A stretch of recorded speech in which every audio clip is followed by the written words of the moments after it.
Hello, everyone, and welcome back to the Commander Clash podcast, where we talk all things Commander. And today, we got a spicy episode. We have a cool roster, and we have a topic that unfortunately Tomer's not here for because he's been harping on us. But we're gonna give you all the top reasons to play basic lands because we are allergic to basic lands in our play group, but there are real reasons to run basic lands. And we needed to bring in the big guns for today's episode. You're gonna notice a new face, a fresh face here. We got Morgan, who you've never seen before, but you've been chilling with and vibing with for the longest time. He is the mysterious Clash editor. He's the one putting together Commander Clash every week. He's been doing both our podcasts, so he is up to date on our shenanigans. But Morgan, how you doing, buddy? I'm doing really good. Excited to finally be here with you guys in a video and not just cringing behind the scenes while editing. So Tomer's not here, so I'll help pull a little bit of the weight in defense. You needed to talk some sense into it. Like basics. Why don't you guys run basics? We got to talk about basics today. Yeah. And yeah, we got another face. We got Phil, Brewer's Kitchen. Hey-oh. Joining us. Krim and Tomer. Krim was disgusted by the idea of this, though. Both of them are on vacation, so that's why we got two subs. Phil, how you doing? Pretty well. I have to admit that I'm not the biggest player of basics, but there are reasons to run them, and I have to admit some of them. So yeah, Tomer's gonna be crying in the comments. That's very non-committal. It's Saffron Olive, who I've heard actually just threw away all his basic lands. I don't think he has a single basic in his house. I don't know how I got this reputation of being anti-basics. I will say I love both of my basics very much. I am the Godfather, Richard. I have tons of basics, which I bought for Clash and then proceeded to never use. So I am very wise in the ways of MTG finance. I got Godzilla basics. I got like all the blinged basics, and I'm like nigh unplayable. But today we're gonna talk some sense into me. We're gonna talk about why we should be running basics. Before we do that, today's show is brought to you by Ultimate Guard, premium protection for your trading cards. If you need to protect your basic lands, be sure to put them in Ultimate Guard sleeves. They'll never, ever get any scuff on them. They shuffle silky smooth. So check out ultimateguard.com. And also Card Conduit, easiest way to sell your Magic cards. You can skip all the typing, time, and work associated with buy listing.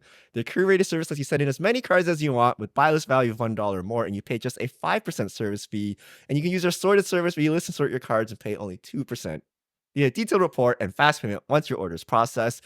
You can get 10% off by heading over to cardconduit.com/mtggoldfish. So thank you to our sponsors. It's time for the Ultimate Guard comment of the week. So last week we talked about the most broken commanders, and Ghostly8119 just realizing now that Nadu is a power crept portion of Leovold's second ability. It's true. It does have the same text on it. Yeah. When you target something, you draw a card, right? But Nadu limits it twice per creature, so it's fine. I never saw that parallel, but it's kind of right. I think it's because the other ability, the Hull Breacher ability on Leovold tends to get all the heat. Yeah. You don't think of it as the Nadu ability. You think about the other one, wiping out your hand. What do you mean I can't draw cards? Leovold.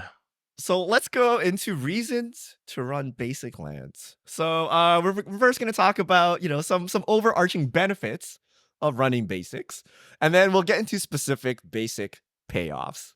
Okay. So Morgan, let's kick things off. Why should I run a basic land? Okay, so I actually have a decent list here, but to go off of something Richard's already talked about is he has a lot of basics that he never plays, but it's because he likes all the different arts. And that's actually, I think, a huge benefit in Commander specifically is expressing yourself and showing off the things you like. We're at the point now where basically every new set we get new full arts, which is kind of like, I'm kind of fatigued by it now. There's too many and a lot of them are ugly. But if you want to have basics that fit the theme of your deck, like the commanders from that plane or whatever, or maybe you just have ones you really like. Like I had a deck I built recently that I just have a bunch of plains and forests sitting around that I don't have in any of my decks. I'm just going to throw all the ones I think are pretty in there. So I think it's just a nice way to express your deck and have cohesion in your deck. I mean, we do that already, right? There's 12 versions of every card now, so you just pick the one you like best, right? So I think that's it's not a gameplay reason to do it, but aesthetics matters. It's the baby. best reason. Aesthetics. Yeah. Wait. I need to know. You're something, flipping though. through the CD shop. You grab the CD that looks interesting, right? Are you a mismatch basics kind of guy or a uniform basics kind of guy? Because if all like 30 of your forests are the same, I don't know how much personalization's happening, but if they're mismatched, so both. Like I think if you're playing like I have like a 3-color humans deck, and I have all of the basics are from the same set, but it was from I have like the Midnight Hunt and Crimson Vow basics in there. So I like go back and forth between those. So I have a little bit of all. But then yeah, if it's like, a mono green deck, then I'm just going to throw all of my favorite, or I guess I don't have a mono green deck right now. My mono red deck, I have a bunch of random mountains and stuff in there. So also you, nice you that can match them or you don't have to. It's also nice that it's super cheap, right? Like, that's the big upside. Like, if you want to get the super, if you want to get the super like Galaxy mana foils crypt set. or something, it's gonna be super expensive. But you can get like really cool looking unique basic lands for like 25 cents or something, 50 cents. So it's like a cheap way to customize your deck and like personalize it. So I was one of the unified basics, like all the same. Everything just curated for the deck, play one specific basic of each type. And then very recently, I spent a lot of money actually to change that, because I have to admit that Richard is right, that there's so many cool versions of basics that it's kind of cool to draw another one each time you draw that basic. So somebody at Magic Fest or MagicCon Amsterdam gifted me foil Old Border Mountains for Clash, and I said, well, that is just absolutely amazing, and I'm gonna play that on Clash. But then I thought, why don't I just get all full foil Old Border basics for all my commander decks? And it is not cheap, but oh boy, do I love it. Like now so every card is like kind of a cool art style if possible, and now the basics as well, the best possible art style, Old Border foils. Yeah, so that is, to me, that's the best reason to run basics, because it's slim pickings afterwards.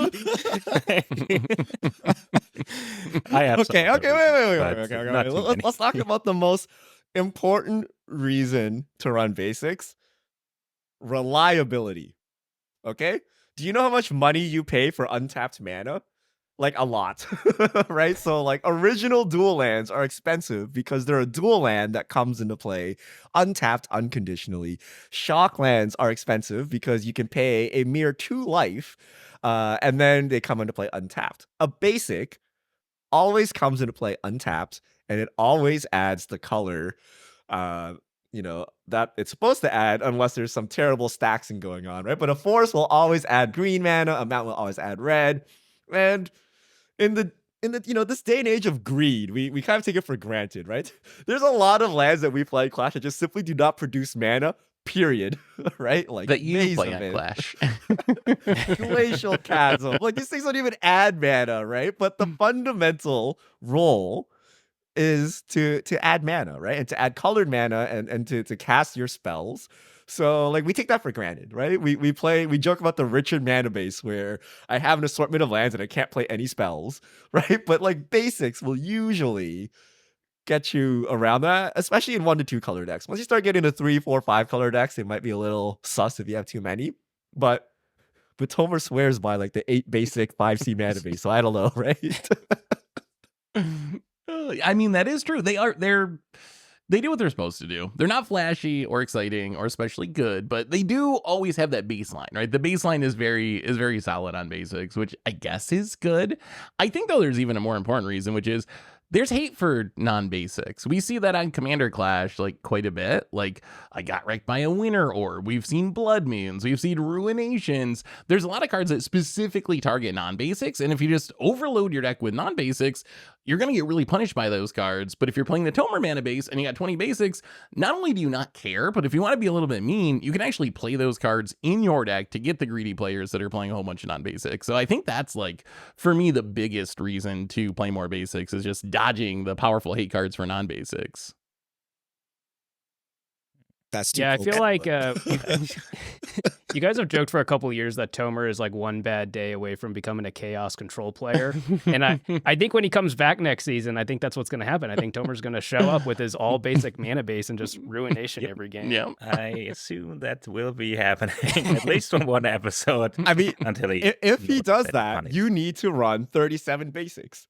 Right? Because if you run, let's say 50% basics, right? Like you have a healthy 22 basics, or what is it? Like actually like 18 basics in your deck, right? If you get the average draw, one he Ruinations, half your lands are gone. You're probably dead, right? If you get a variance draw, right? Because there's variance, you could have just drawn a quarter of your basics, right? 75% of your mana is gone. Like, so I don't like the argument against like Ruination, right? And then plus, like, how many Ruinations is he actually going to snap off versus you're playing a land every turn, which could be quote unquote free value if you're playing like some fancy land. So I don't know. I just don't like this. And then like there are games where you're just mana screwed and you get Ruination and you die. Like you just get bodied immediately. So, and then Ruination is incredibly unpopular to begin with, right? Like it's not like it's a meta defining card or anything. Everyone get salty about it, even if you are running basics. Like, oh, you just killed half my lands. Like, what? So I do not play around it. And if I were to try to play around it, I'd be like, Tomer's here. He runs Ruination. Kill him first. Right? Like that would be my play around, right? And then if he gets me, right? Like, sometimes you just get got, right? You're like, that's fine. But all the other games, I'm just popping off with my lands, right? So I'll take that kind of variance. But yeah, I don't know. It's like the miser one like land for Path to Exile. Like, how many times you get Path, and like how many times does it matter for that? Like I just don't buy playing around those very low percentage points. Like full disclosure, in my paper decks, I do play, depending on if I play Cultivate and stuff, I do play 5 to 8 basics. Ooh. I do. I play Tomer a little bit Jr. more greedy on. Are you talking about Simic? You only play. Oh, 5 in basics Simic you don't Simic? have. Simic is lacking a lot of essential dual lands actually, and I'm not. My commander in Simic costs 2 mana and it's Simic color, so every land has to produce mana. So I think in Lowness I actually run a lot of basics in paper because I can't run 10 fetches in every deck. So yeah. I mean, I was going to say, isn't that what that actually does? Is it pushes you to play more fetches? Like, that's how it works in Modern, is if you're worried about Blood Moon, it's not like you're like, oh, I'm going to play 20 basics. You'll just get wrecked. But you play like 10, 12 fetches and fetch out your basics first in case someone does that. So I feel like, oddly, the downside of trying to play around like Ruinations and stuff actually just increases the cost of decks a lot, because the right way to do it is to play as many fetch lands as possible so you can fetch out basics if you need to. Well, depends what hate you're playing. So if you're playing around Blood Moon, like fetching a single basic of every color and then having like 8 non-basics that turn into mountains is fine. If you're playing around Price of Progress, you're probably dead. If you're playing around Ruination, you're probably dead. Right? So it only plays around like certain kinds of hate cards, yeah. Right? Or if they're like, I'm gonna loop Field of Ruin until you run out of lands, like, well, you dead, right? So it really depends on what kind of hate you're trying to battle against. Yeah, that's fair. Last thing that no one talks about, which I guess the comments always talk about because they talk about our content creator mana bases, but they're free. You can literally go to any LGS and grab the draft box lands. I ask, don't like raid the draft box lands, like they can't draft, right? But usually they'll just give it to you, and in 2024, there's probably some like baller lands in there, right? Because like all the lands now are like really nice, but they're free, right? So if you're working on a hard budget, that's 37 lands or 37 cards out of your deck that can be considered free. So that is a big upside, which we don't see when we make content, because we disassemble our decks, we put them back together, we have all the fetches, we have all the staples, we have all the utility lands. We can play obscure old cards that are expensive, like ancient tombs and stuff like that, right? But if you're working with multiple decks, you're working on a budget, that's not viable. So a forest does the job for $0, right? So budget is a big consideration once you move outside content creation. I think that's why Tomer loves them so much. That's what Tomer started with, right? Was True. doing budget commander decks. So I think it's just like ingrained in his mind to play as many basics as possible to keep his deck prices down. I don't even think he thinks about it. Just automatically. Yeah, my budget deck. Here's my guru planes. At least there are some playable budget duels, right? Like if you want at least some duels in your deck on a budget, there's at least like the crappy the snarls or there's the enter the battlefield, tap, gain a life, or like there are some that are like basically free or like 2 cents or whatever. But yeah, the content creation gap I think is incredible. Like the difference between even like Clash mana bases and my mana bases is a big difference, and I build somewhat optimally, and my mana bases are a lot more optimized than the other guys in my play group.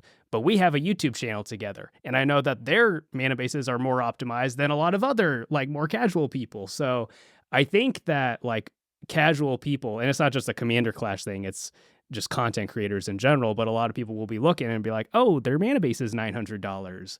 Yikes. So that is something to consider, is there is a barrier to entry that basics can get around. And to counter my own point here, I am positive I could build you like a $5 to $10 mana base that has like no basics. That is like super good. That's probably true, right? Like super good. And we're running all the bounce lands, we're running all the greedy things with no basics, and it'll probably be fairly budget. It just won't look like the typical fetch shock, but like bounce lands are free, man. Like there are a lot of like cheap utility lands. Okay. So we've established some general reasons to play basics, but there are specific cards in Magic the Gathering that make you play basics, and they're very good. So let's go through some of them. And if you want to run these cards, you got to run basics, and hopefully they actually pay off. And we're going to debate whether they pay off, because we look at this list together and we're like, oh, these are some sussy cards that we don't play, right? But are we just wrong, or what? So Morgan, let's kick it off. What do you got? Okay, so Farhaven Elf, Solemn Simulacrum, and all their little friends. All right, creatures that when they enter, they tutor out a basic. I think these are sweet for a few reasons. One, they're really good in blink decks. If you're playing any kind of Panharmonic, Connie style of deck, you double that up, or you can do it multiple times throughout the game and just... Now that's deck thinning, baby. But also, oh no, are you a deck thinning believer?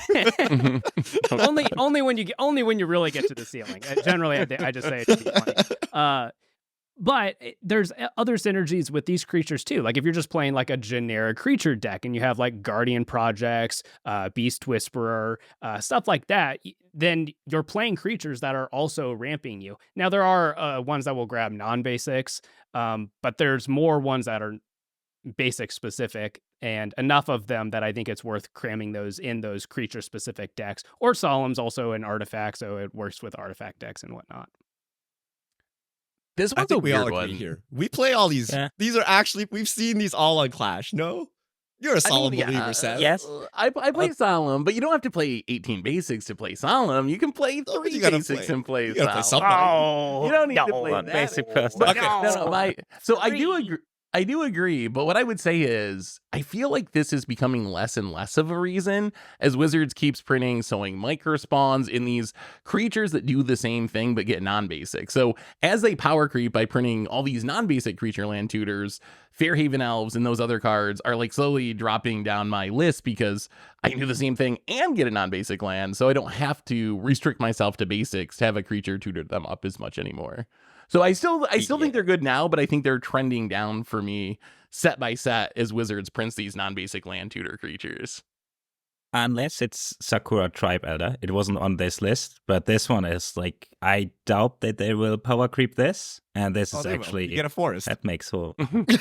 Yeah, so if you want to get a forest, you can play Yarimaya Dryad or Wood Elves. And that's already 2, which are probably... I mean, they're way better than Farhaven Elf, right? So you got to play 3 to justify Farhaven Elf. And then you can play, I guess, Topiary Stomper. That gets... Okay, I guess here's a question for you guys. You play 5 of these cards that tutor up a basic land, okay? How many basics do you run in your deck if you have 5 of these cards? Oh. You probably gotta be close to 10, I think. Assuming you're also playing fetch lands. If you're not playing fetch lands, then you can drop it down more. But assuming you're playing fetch lands, and sometimes you're gonna want to fetch out a basic, I think you gotta be up at least 8 probably if you're playing 5 of those. Wait, is Tomer at your house right now with a knife behind your back? Like, wait, what? Maybe. What is the logic between what?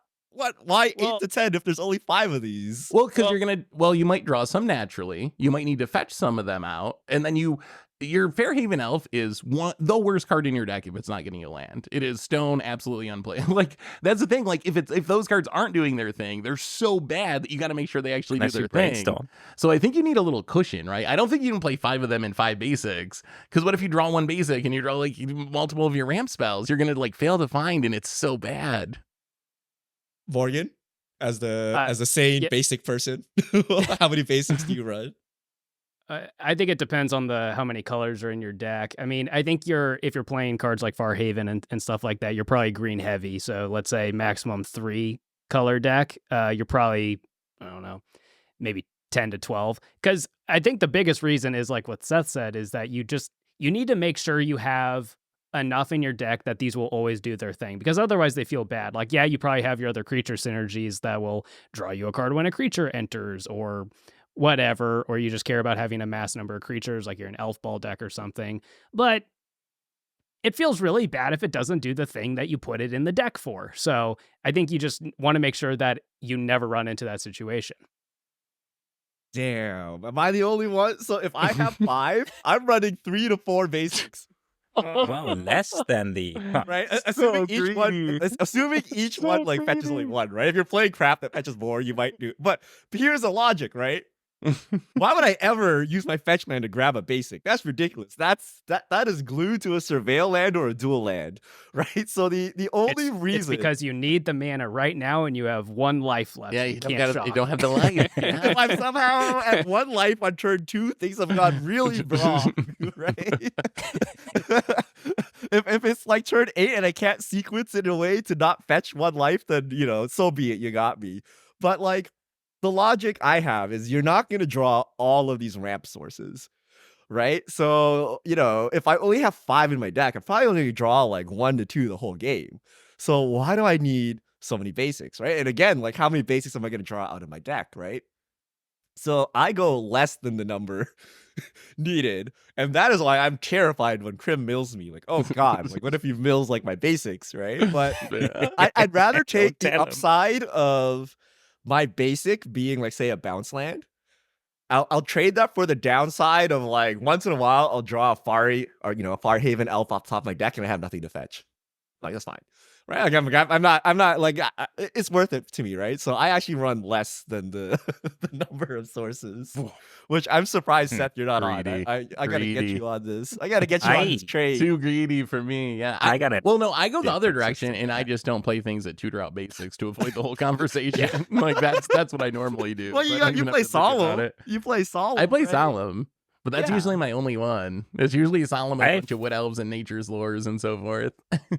I've recently had to cut Cultivate in my Necrobloom deck because I play 8 basics and like Kodama's Reach, Sakura Tribe Elder, Rampant Growth, and then Yarimaya Dryad and other stuff that can fetch forests.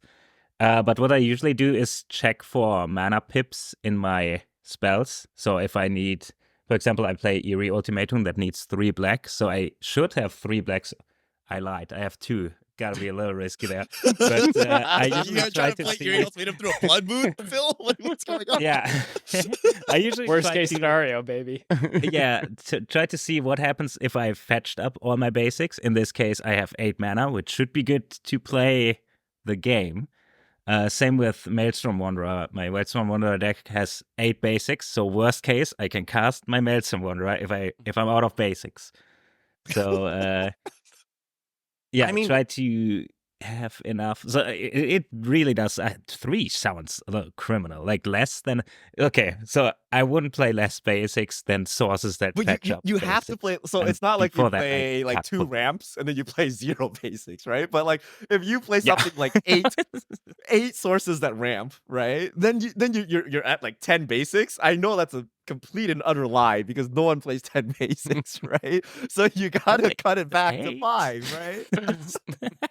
Morgan gets a pass. But I've never seen anyone besides Tober fetch up like all these basics, right? So you can't run like rampant growth, solemn, all that stuff, and then run like 12 basics. No, like you gotta cut down under the number, right? Okay, let me ask you, Yeah. Richard, how many times has this backfired on you? Like, have you had games where your Solemn's failing to find and your Steve's failing to find or whatever, or has it worked out Like for you 0, so far? maybe Okay, 1. okay. like it's very rare. It usually involves milling or the game going super long, in which case it's not relevant. Like if your turn 12 ramp spell like didn't ramp, you're like whatever, right? Yeah, But like okay. you're really scared of like I drew my opening hand was like forest, swamp, and then I have 2 ramp spells, and I'm like, okay, you mull that hand, right? Even though that's a perfectly reasonable hand in another deck. You're only worried about Wait, the ramp are you map fight. mulliganing to Oh. put your basics back into your deck so you Yeah, have if I have multiple 3 targets? basics Is and they're all that in my the world hand. we live in? Wait, so you got punished there? That I would Well, that's a classify as like mulligan, punishing. right? That's never happened. Yeah, man. that But is a that's a mulligan. theoretical. It's like if your hand is all your late game finishers, you got to mull that, right? My Yeah, but basics. usually that's 8 drops, not your basic lands. There's only Yeah, 3 you in want. the deck. Yeah, Richard, you want lands in your hand so you can cast your spells. I mean, my ideal hand is always a bounce land in my opening hand. Yeah, Yeah. true. Right, because Solved all the that's a problems. draw. That's a Well. redraw, right? And then like two lands, bounce land, some draw spell or something. But okay, we're going too far. Other payoffs, Phil. What's another payoff for running? Yeah, so you might be shocked, but it makes sense in a second. There's one deck where I play 25 basics, and that's mono black. And that is because Wizards should really reprint Yawgmoth to like the actual land, Urborg, I mean, because I have to play the budget version, and that is Cabal Stronghold, and it adds a black for each basic swamp you control. So I'm actually very, very about how many basic swamps I play in my mono black deck. And currently I'm at 25, but I did get punished for this before. And I recently cut a utility land, but I do play Urza's Cave now, So it seems it's like I added one again. it's like coffers, except it actually adds color by itself, or not color, but colorless. But then it's Oh, 3 to colorless, activate, yeah. so it's 1 more, and it counts basic swamps, whereas Urborg, not Urborg. So you I can't keep cheat it, confusing yeah. the So, other- what the what other deck one you you played could use Urborg to make everything a swamp, and then they all count towards Yeah. coffers, right? Yeah, once I have an Urborg in this deck, I will get the coffers, which now is the cheaper thing. Cheaper than Urborg, I guess. Oh, I played Urborg's the in expensive Jadar. piece. It's Yeah. Urborg is Urborg's super like 30 or expensive. something. So I played in Jadar, cost 2 mana, and it's mono black. I draw a lot of cards. Has it So felt far, worth it it? was. So I haven't played Cabal Stronghold much in Commander, but I played in other formats, and it felt pretty bad. Like the fact that you need 5 lands on the battlefield before it starts making extra mana. Like Yeah. it's very slow. Do you think it's worth it to play 25 swamps to make it work, or would your deck be better if you played 8 swamps and like 12 more MDFCs or something? Like I'm actually curious. So, Like, is this card by I think itself I've been reason enough? punished. Like, being punished in this case isn't like Cabal Coffers, where it doesn't tap for mana Right. by itself. So you have like a waste. I have noticed like 2 or 3 times. I think when we played in Vegas, I was there with 4 utility lands and a stronghold. That happens, but it's not that bad. But I have tutored it out with Urza's Cave before in the late game, and then have like 8 mana, and I was like, that's good for a couple of bucks. Oh my god, it's $13 as well. So I guess Cabal Stronghold isn't even the budget option anymore. Jesus Christ. So I have it in my mono black deck, and it only has 19 basic swamps, and I feel like it's still worth it, if I'm being honest. When it works, I think the floor of it is so much better than Cabal Coffers, right? Because Coffers, if you don't have a lot of basic swamps already, or you don't have Urborg in play, it just kind of sits there, and maybe it just nets you positive, and it's just not worth it. I don't think that relying on Urborg in black decks anyways is a very good idea, because what if you don't draw it? What if you don't draw one of your tutors for it? Whatever. That just seems really risky to rely that heavily on one card in order to make rely the on base Seth work. having it. Yeah, you can. I got you. If your playgroup is all Tomers, then it's a little sus. But if your playgroup is us, where every game there's a Yavimaya Someone's or got Urborg it, on the yeah. battlefield, It's true. not as Yeah. bad, right? Yeah. But you're black. You can always demonic tutor for it, right? Like you can always have Pyrrhic tutor. I've demonic tutored for Urborgs before. I've done it. Like it feels people bad, laugh but about like, it this, makes so but much mana. you're tutoring for essentially like 20 mana. It's not as dumb as it sounds, right? Like people always scoff at like tutoring for a land, but you're like, this land is part of a combo that gives you 20 mana. Like that is worth a tutor, in my opinion, right? Yeah. Okay, Seth. There is one group of cards that has made me play many, many basic lands. And you will see this in some of my Clash decks. I think I had a Clash deck that was literally all basic lands. And those are mana doublers. There's a few mana doublers or even triplers that specifically care about basics or work only really with basics. So, for example, Virtue of Strength. Triples all the mana, but only from basics that you have. Extraplanar lands doesn't technically say basics, but because you have to exile a land, and lands that are the same as it only produce mana, it really only works with basics in Commander. Gauntlet of Power also refers to basic lands of a type being tapped for mana. So those cards, I think, are so powerful. Just like doubling your mana is so strong in the right deck. That's a reason for me to overload my deck in basics. I skew all non-basics altogether. No cool utility lands, no MDFCs, and just go all in on, I'm just gonna triple up all my mana, and you're not gonna be able to beat it. So for me, those are the biggest cards that make me play basics. If you play the lens, you gotta go sweaty and play the snow-covered lands to not double your opponents. And then a lot of the upsides of basics get thrown out. They're no longer cheap. You no longer have the customization. That's true. Foils as well. Right? But yeah, if you don't want to be sweaty and you want to donate some of your opponents some extra mana, that works. High Tide is another one in blue. That's like a instant or sorcery. I think it's an instant. That doubles your mana. Do you actually play these Muck or something? There's a black one as well. Is Virtue of Strength 37 forests worth it over playing like 36 non-basics? I'm still not sure if it's worth it, but I have tried it in some decks. And so the problem is, like, you don't always draw the Virtue, right? If I had a Virtue that was a companion that I knew I always had, then yes, I think it would be worth it. But since you don't always draw it, in the games where you don't draw it and you're not getting any extra value out of your mana base, those games are kind of rough. So I'm still on the fence whether it's worth it, but I think it's got to be for a specific deck. I don't like build every mono green deck that way, but occasionally if I got a deck that's all about big mana, like Hydras or something, this is like, I just want as much mana as possible to dump in these big X spells. That's the kind of decks where it can, I think, be worth it. At least worth trying.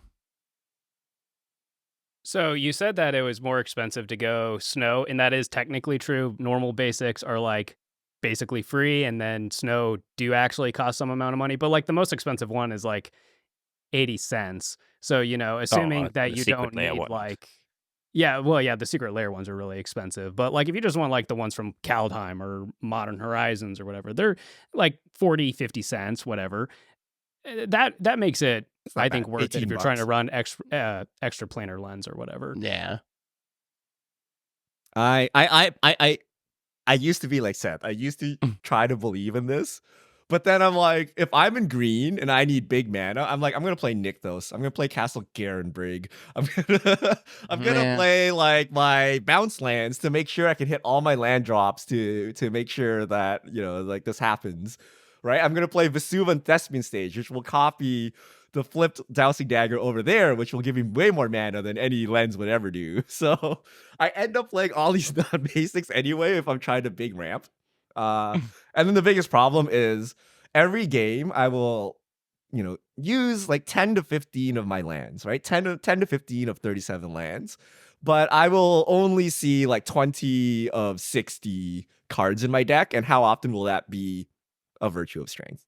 Like I only have one payoff. I'll never see it, right? If I can somehow stack my deck with like 25 basic payoffs, then like, okay. But yeah, you have to play you have to play Farhaven Elf, Solemn, Virtue of Strength. Like if you put enough of these in, there's some threshold at which you're like, yeah, we're going all basics, baby. But I've never actually naturally hit that threshold, right? There's one card that turns every land in your library into a basic type. Wait, really? I don't know. It's a 3-drop or 4-drop. It's an elf from a precon.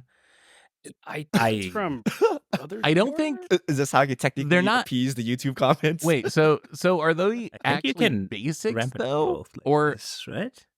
Are they actually basics? No, they work. They work with tutors. They work with tutors. They do work with tutors. Yeah, so you can like rampant growth out a Urborg or whatever, like a non-basic. Interesting. I think so. I remember putting Root it Path in the deck. Purifier, which is for 3 and a green elf druid, 3/4 from Brothers War Commander. Lands you control and lands in your library are basic. Oh. So it doesn't say basic land types. It just says are basic. Yeah, that definitely worked then. Wait, this was a 2-drop. Did we talk about I'd this? be up for it, but this is super sus, right? Because if you rely on this and don't have it, all of your spells do nothing, right? So it's like a 2-card combo where you need to do this. Well, it's like the same argument for like don't rely on Urborg, but then you can snap off your demonic tutor for it.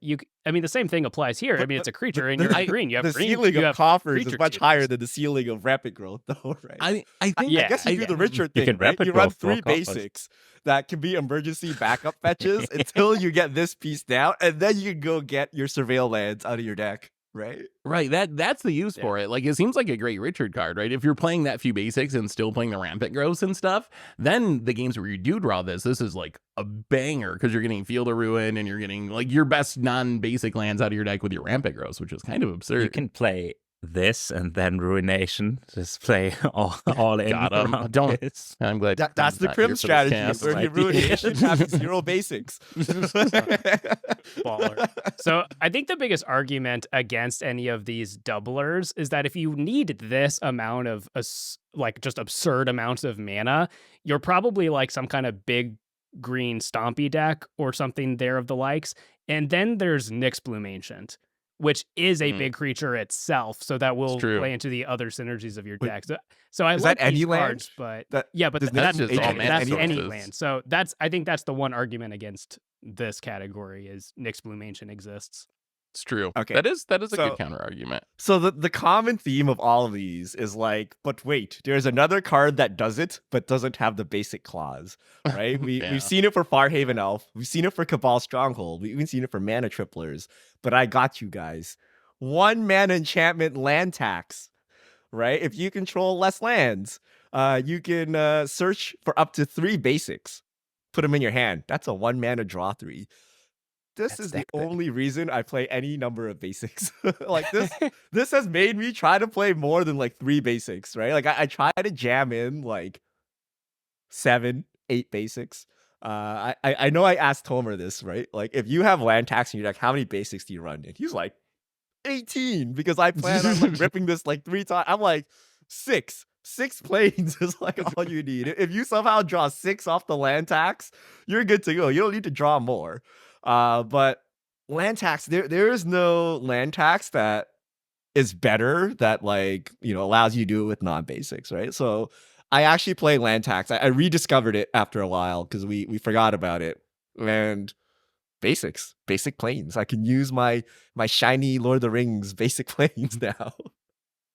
I mean, this might be the strongest card that refers to basics, right? Out of all these cards, it is like an absurd source of card advantage for sure. You do have kind of need to draw early, and you kind of got to be behind. So there's a few hoops to jump through, but it is very strong. I think the floor of it's better than that, though, because I played it in a game on my channel semi-recently, and it was like turn 8 when I dropped it or something, and for the rest of the game, it triggered, and I pulled every basic out of the rest of my deck. And, you know, deck thinning is a joke until it's not a joke anymore, okay? I mean, if you're 12 basics land out of my taxing deck every or turn, whatever, yeah. So I think it's... If you like are first in turn order and you don't miss any land drops and there's not a green player at the table, then sure, land tax kind of stinks late game. But okay, but sometimes you play against the Ruination player, you know, so you can't really play into the what ifs. I think the floor of this card is still kind of absurd. Yeah, that might be true. It is very good. Man, imagine this with Root Pot Purifier, and you can tutor now you're 3 spit. lands, and then you can tutor bounce lands to reach It's called Weathered Wayfarer. We can just tutor lands. Damn. True. I mean, you combo with Scroll Rack. Like land tax is an absurdly strong card, right? Because you can draw all the lands and then you can replace them with like looting effects. So Scroll Rack is colorless. If you're playing Boros, you can now Faithless Looting and throw them away or whatever, right? Like there's like a ton of things you can combo with. But yeah, it makes discarding down a hand size really easy. You're like, oh well, I have all these basics. No. You need the Reliquary Tower more. We don't discard cards. We don't discard cards. Okay, Morgan, give us another payoff for basics. All right, so this might be the controversial one, but I still think that Kodama's Reach and Cultivate are still worth it, even in the power creepy era of Commander design. And the reason for that is the broader problem of ramp, is that ramp doesn't matter if you end up missing a land drop later in the game. Like if you're just trying to go fast and you just want to get really far ahead early game, sure, that's one argument you can make. But most Commander games are going to 10 turns or something like that. So you want to be playing to the long game. You want to make sure that you are hitting a land drop. There's never a point in the game where you're like, darn, it's okay that I missed my land drop. No, you want to hit your land drop every single turn. And Kodama's Reach and Cultivate and cards that do similar things, they are one, putting a land onto the battlefield, but then they are also setting up your land drop for next turn. Or if you haven't hit it this turn, you make sure you still hit your land drop this turn.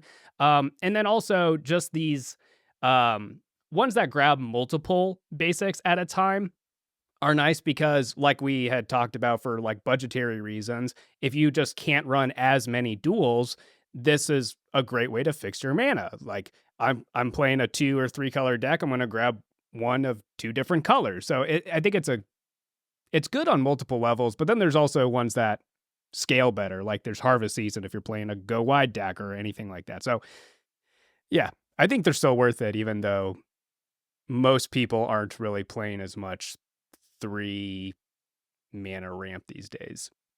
I still like them. I still like them as a card, and I still play them in decks that have enough basics to support them. So it's like just fewer of those exist. So 0 decks. Yeah. No, I was just actually looking through my decks on Goldfish, and it's still like a reasonable percentage of decks, but it's not nearly as much as it used to be. I feel like when we first started Commander Clash, these were like the first cards that went in every green deck every single time, and now I play them like 25% of the time or something, like in decks where I'm like, okay, like I need a bunch of basic lands for some other reason, or I need like so much ramp in this deck because it's all about ramping. Then I end up with playing enough basics to support these cards, and I still find them to be very good. But then there's also some green decks now where I don't play either one of them, and I just focus on the non-basic things and the non-basic ramp. So I still think they're good, but not as good as they were like 10 years ago. Yeah, I still run them. I don't run both of them. I still run both of them in one deck, but I cut down to one of them. And if I had Flare of Cultivation, I would probably play this, unless it's in 4 color, then the double green. I don't know. Still pretty good effect, having a land drop. Or missing a land drop is like not playing a Rampant Growth, so... It's like the bounce land version of Rampant Growth. Yeah. you get an extra card in your hand and get the land. That's what I'm saying. Morgan is perfectly correct, but you can ramp out a bounce land using the non-basic ramp, which does the same thing. The way so I sort my collection for Clash is I put all like the staple cards. I basically sort them into like A, S, and then bulk, right? Kodama's Reach is in bulk for me now. It is never like I'm gonna play it as much as like the next random one of. If there's a secret layer, I'm not buying it because I don't plan on playing Kodama's Reach. Because the perfect curve in Commander is 2. You go 2 mana ramp, and then next turn you go 4 mana ramp. And both of those are non-basic ramps, right? So at 2, you get a color fixing one, usually a Surveil, and then at 4, if you're gonna miss land drops, you can just tutor up a bounce land, or you can tutor up like a Temple of the False God or something to ramp even further. But you have that flexibility. So I don't actually play Kodama's Reach. I don't foresee myself ever playing it unless our theme is everyone played 37 basics. And okay, I guess I'm playing Kodama's Reach, but I don't know. Like 3 is a weird spot, right? Because it's like pass, and then 3, right? Whereas usually you don't want to pass the first 2 turns, right? I guess you could turn 1 Mana Dork, then turn 2 Kodama's Reach, but then do you mix them both? If you're gonna do that, just go all in on Mana Dorks and then just try to like power them out. So I don't know. It's a weird one, but I have nostalgia for this. Kodama's Reach, Cultivate, and then Nissa's Pilgrimage is also very strong if you're playing green. It only fetches force, but you get 3 force if you have Spell Mastery or something. Some random condition in the graveyard, which could be met at some point. I forgot. But yeah. There's also a green one, a one that has Suspend that does it. And that's really good. Oh wait, is it a Cultivate? Just for tomorrow. Yeah, it's just 3 mana ramp. Yeah, that's ramp. But you can suspend it on 1. So I sometimes wonder if that card should see more play because you especially if you're playing like a one. Faldorn deck or something like that, something that cares about casting from exile. Yeah. All right, Phil. Ramping untapped is pretty good though. Yeah, I got a classic here. So we've been talking a lot about green decks, and green decks don't have any problems ramping, as we all know, but like for example, Grixis decks or something do, and I play this one in my Grixis deck. It is Wayfarer's Bauble. It's an artifact that you can crack and then get a good old basic, and then you can recur it because it's an artifact and it's easy, and then you can crack it again. So that's 2 basics in the deck. I play 4 basics in the deck where I play this. I mean, that's enough, right? That's an artifact deck, though. This one's super easy to play, I think, because if you're playing it, you're not playing green. If you're not playing green, you don't have a bunch of ways to tutor basics out of your land anyway. So you can easily play Wayfarer's Bauble with like 3 or 4 basics in your deck, I think, and get away with it. Because you're not likely to have, maybe Solemn, I guess, would be in there. But other than it and Solemn, you're not likely to have that many cards that are going to be ramping out basics. So yeah, if you're not green, I still play this card quite a bit. It's like a rampant growth, like a slightly inefficient rampant growth, but any color can play it. Yeah, it's best if you have some kind of additional synergies with it, like if you care about sacrificing stuff, or if you care that's an artifact, or if you have a way to loop it from your graveyard, then it gets even better. But I think at that point you might even still play it in green decks. But yeah, I think at this point I still auto-include it in all non-green decks. It is boring. I have a new metric. It is boring. I have a new metric. Rather than like SABC, I'm like, if there is a $3 secret lair version, will I buy it? Will I buy it? And I'm like, yes. I play this like in like every non-green deck. I would totally bling this card out. So yes, I would buy a fancy Wayfarer's Bauble. It's. Are there people that don't play this? Mana Rock believers? I guess if you're a Mana Rock believer, this is just disgustingly expensive, right? Because it's 3 mana to get a land, whereas you can just play a 2 Mana Rock. Well, yeah, but it's also broken up. Like you play it on 1, you crack it on 2 is usually how it would play. So it's better than saying 3 mana. But I haven't played a Mana Rock in a while. The 2 Mana Rocks can be used for mana immediately, right? Like Mindstone isn't tapped, so they technically count 1 mana. Whereas the Bauble on a future turn count 3. It's been so long Classic since me Richard played mystically Mandatory, he's counting forgetting it what Mind on Stone one. does. That's the most Richard thing I've ever heard. Okay, Seth. All right. Hit us with a card. I got a good one. There are certain decks where this makes me play slightly more basics, and that is equipment that ramp out basic lands. There's, I think, 3 big ones, sort of Hearth and Home, sort of the Animist, Bitterthorn Nissa's Animist, which is like the one that makes a germ token, like the living weapon version of it. But these are all 2 or 3 mana equipment that you put on your creature. When they attack, you get to ramp out ramp growth, basically. Put a basic into play tap from the library. So these are cards that I think are worth it if you're a deck that cares about equipment, if you have additional equipment synergies. The question always is, how many basics do you need to play for them? I've definitely had games where like I ramp maybe twice and then start failing to find. And I would argue that you don't have to play that many basics to make these cards worth it. Like if you think about the fact that we're just talking about like cultivates and all these cards, what are they getting? 2 lands and one's going in your hand? If you can trigger your sword like twice, it's probably worth the cost, especially if you got additional equipment synergies. And anything beyond that, 3 or 4 times, the card's absurd. So I think they're really good and they make me play slightly more basics, but there's not enough to make me be like, I might attack 20 times with my Sword of Animus creature, so I need a Tomer mana base. Like, it's not really like that. You don't need that many triggers to make them worth it. But Sword of Fortune Frontier, Seth, allows you to play an additional land drop and exiles 2 cards, which will likely be a land. So it's kind of sort of the Animist.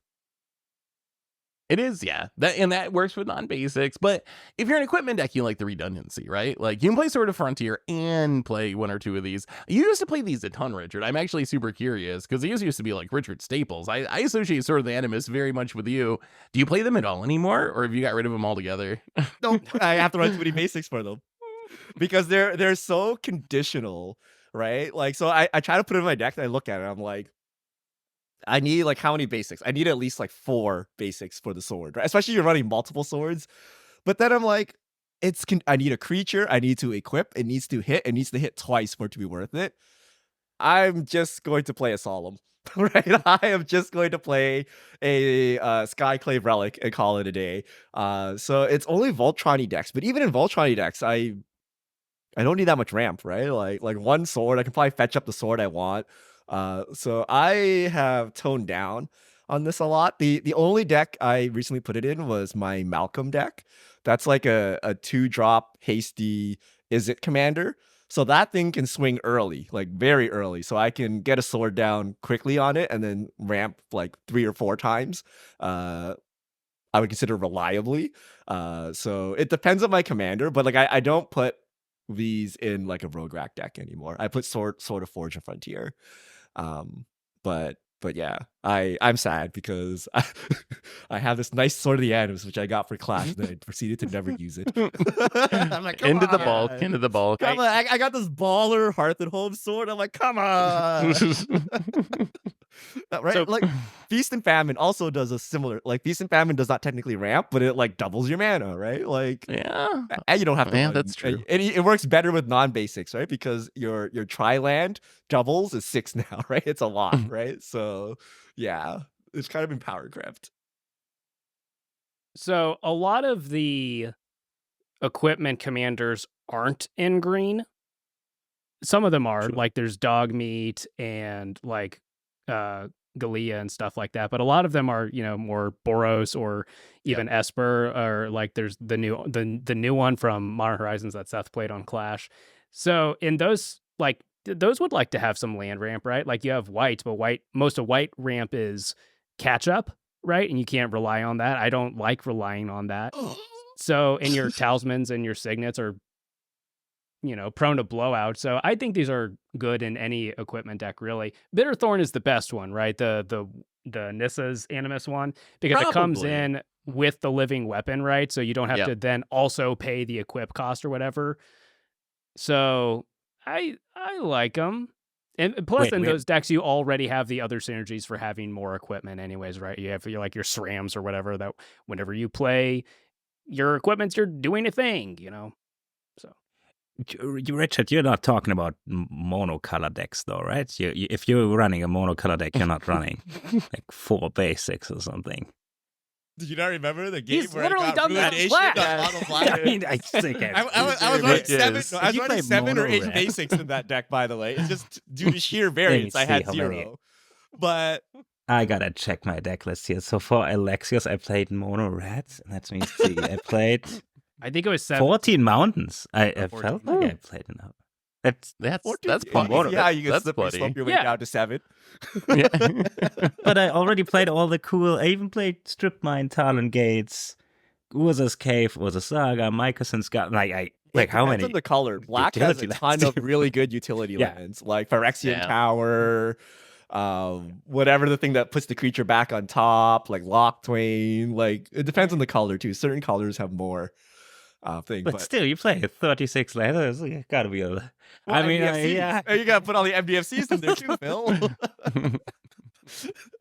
Okay. We're getting off topic here. This is not how great non-basics are, guys. This is how great basics are. we got Surveyor Scope. So there's only 2 cards. Okay.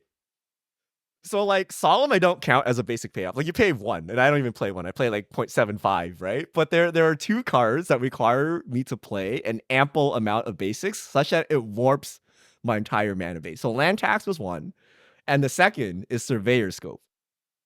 You may not have heard of Surveyor Scope. It's a 2 mana artifact. You can tap it, exile it, search your library for up to X basic cards, where X is the number of players who control at least 2 more lands than you. Put those cards onto the battlefield, then shuffle. I slam this into every non-green deck, sometimes into white decks, because that's 2 mana, put 3 basics, untapped, onto the battlefield at its peak. If you are playing the white catch-up ramp package, so things that destroy your lands or bounce your lands, like conveniently I love bounce lands, Lotus Bloom Veil, the one that like sacks 2 lands when it comes down and then adds 3, then you can trigger Surveyor Scope super easy. But I figure that even in the cases where you play this on turn 2 and you are forced to pass twice holding land drops, right?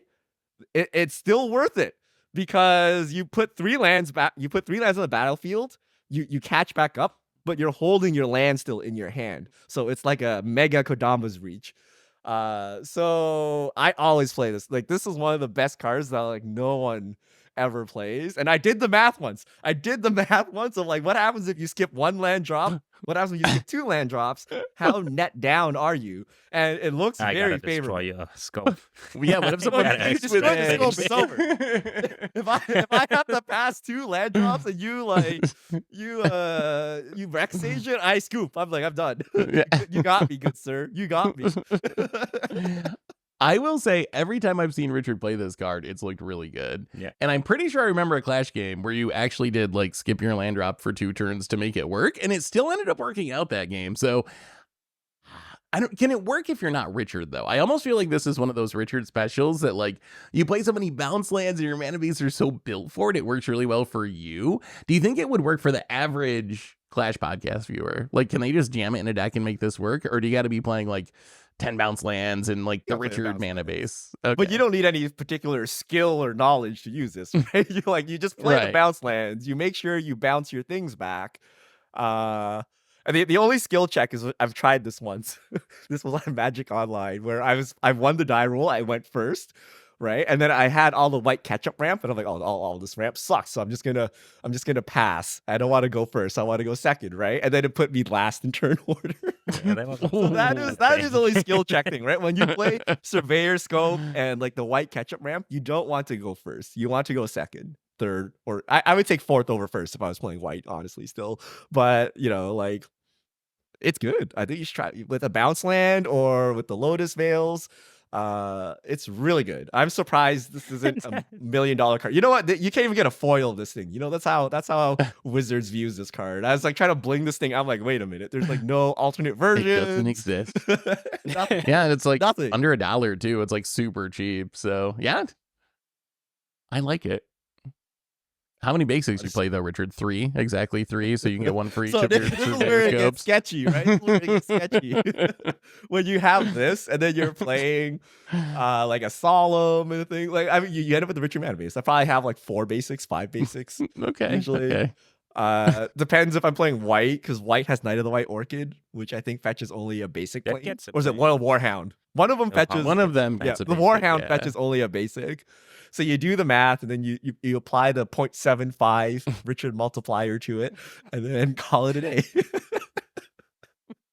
Look, you guys laugh, but how often have I been punished? And It works. how often? Yeah. How often do I ruination end the game with the most lands on the battlefield, especially as a non-green player too, right? Like I feel like once in a while you get punished, but you know it's variance, it's Magic the Gathering, right? It But works. all the other times it's fine, right?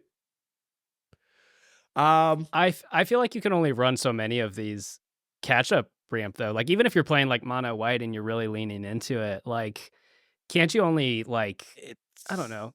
How many of those effects can you run in your deck and they still work? Morgan, you're a Clash editor. You know the times where we have 4 lands where they produce 12 mana. So you play the Lotus Veil, right? And then you Vesuva it. So you copy it, destroy another 2 lands. Yeah. Right? And then you play the bounce land, right? Yeah. So yeah, I mean usually sometimes, you know, your catch-up ramp is dead, but I have not had a problem with it. I've never said like I believe white is the second best ramp color. And if you somehow restrict green to only fetching basics, then I would say white is on par with green. But because green can fetch anything, it's a lot better. But I've never felt like abandoning white ramp and going to a mana rock. Like I never play. I never play Darksteel Relic or not Darksteel Ingot or Skyclave Relic in white, but I will play those artifacts in non-white colors. Like there's only so many Wayfarer baubles and solves you can put in your deck, and then you got to put in some like actual mana rocks. So I put in the durable ones. But if I have white, they're never coming in. If I have green, they never come in unless I'm somehow like a Selesnya artifact deck or something like that, right? I usually jam them all in all my white decks. You just have to really embrace like all the bounce lands, all the Lotus fields. Like you got to really build around it. But if you do, it works out usually. But if you don't, I think if you just jam them into a deck randomly and don't play all the bounce lands and stuff, it's going to be much, much worse. All right. Let's sum things up here. Any cards anyone wants to shout out? Anything we've missed?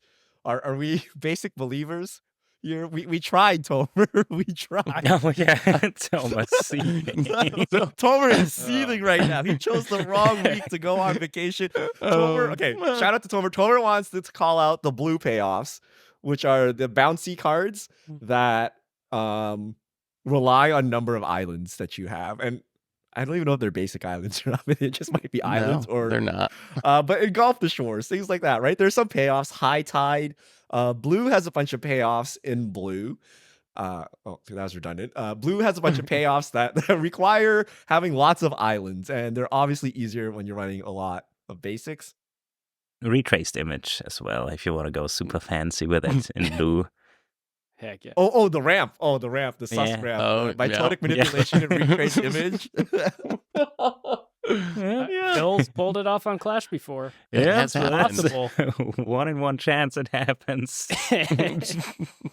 You gotta play I tried it once. I had a mono blue deck, and I did the hypergeometric calculator on retraced image in Mitotic, and I'm like, I need to run 37 islands, and there's no way I'm doing that. So I just played a mana rock. And a lot of card draw. I just played a Mind Stone. I know. Blasphemous, right? Wow, you know, if Richard's playing a mana rock, he really does not believe in the other card. Yeah, but like I had like 12 basics or 10 basics. It was like only like a 60 something to 75% hit rate. I'm like, oh, this is too sus. I can't do it. So I ran a mana rock. I have an anecdote from Commander Night last weekend. So my friend played Omnath, the red-green one, and I played Necrobloom. And I play the super greedy Richard mana base with, I play 8 basics or something, but the rest is just stuff that taps for colorless and stuff. But I did the unfair ramp with the way path. Wow. Open the way. Open the way, and tempt with discovery. And he played all the crazy basic ramp. Traverse the Outlands is one of the big ones there. Oh, that's a good one. Yeah. And yeah, he played it for like 5 or something. What's his power? So he ramped like crazy. But I think with I play a lot of bounce lands with extra land drops in my paper decks. I still easily outrammed him with like 2 or 3 spells, and his whole game is supposed to be the pro basic podcast. Yeah, I'm sorry. Tell us how he destroyed you with your $500 mana base and non basics, but you just stopped him. Yeah, Phil stopped him with the non-basics. I actually do have an argument in favor of basics, or I think kind of, and that is to say, why I think playing less basics and more non-basics is optimal. I also think the difference between playing like 5 basics and more utility lands and playing 10 or 15 basics and less utility lands is pretty small, right? We're working around the edges here, really. Like, I think in the grand scheme of things, you're talking pretty small percentages. So when you consider the upsides of like customization and budget and stuff, I don't think there has to be some big pressure for players to go out and like spend a whole bunch more money on all these expensive utility lands to make their deck good. Like if you show up at your Magic Con or something with 15 basics in your deck and 10 less utility lands and we're playing on Clash, your deck is still going to work like 98% as well as the deck we played on Clash or something, like, in most games. So I think it's a pretty slight edge, right? Like we're working around the fringes here. So I think that would be my biggest argument is, yeah, I think it's optimal to play less basics, but I think it's also like relatively small percent gains that you're getting from doing that. I think it's a little bigger than you made it out there. But yeah, you can still play a super functioning deck. But some of those lands, like the new Talon Gates that faces out, what the hell? This is like game very relevant. Yeah, that's especially true. if you run Urza's Cave and then Reliquary Tower is super impactful. Oh, I don't know. Maybe it's a little more than 2%, but I think do think it's probably between 5 and 10 basics is like super minimal. I think. Yeah. Richard, maybe go up. I'm trying to. Okay, so I think due to sequencing of when the episodes come out, but there is a Clash game in the future where I win solely based off my lands. Like if you actually just break down the game for a second and you're like, my commander was kind of useless, the cards I played were kind of sus, and like just literally my mana base like took me through the entire game and kept me alive and finished the game for me, and it's just literally off of the mana base. All right, so like that's how powerful lands are nowadays, that you could actually just play like just a bunch of lands, right? And we've seen that in the past with just Field of the Dead and Glacial Chasm. Oh yeah. Just winning the game by themselves, right? Like whatever else was kind of irrelevant, and then these things kind of just like solid it up. But having said that, you've also seen me die to Ruination, right? You've seen Price of Progress kills on Clash. You've seen the new cat will be crazy. I don't know the name, but the one that Price of there's Progress a new is on 4-mana cat, which is very scary because for me, it prevents damage from being prevented, which means you can't Obscuring Haze it. Without that clause, Obscuring Haze it, it's not too scary. It's the anti-Richard card. It really is. It is designed to wreck Richard. Yeah. Yeah, I'm right there with you, Bo, dying to this, just straight up. I don't know what to do against this one. Well, I think it also depends on your deck, on the cards you have in it. Like we've talked before about how, Krim will play like the really sus tap dual lands just because he wants to be able to go from black, black, black to red, red, red to blue, blue, blue, turn after turn after turn. You're going to have a harder time doing that with basics. But then the drawback of, especially if you're on a budget, that all of those are coming in tapped, whereas your basics are basically always going to come in untapped. So the tempo hit versus the consistency. So it depends on your deck too. And it's also easier for a 2-color deck to do that than it is for a 4 to 5 color deck to do that. So I think it depends too. But I think it's fairly minimal, the difference between running a bunch of basics or just a handful. Unless you're playing Lost in the Woods, then you play like 55 Forest. 99 Forest. Yeah.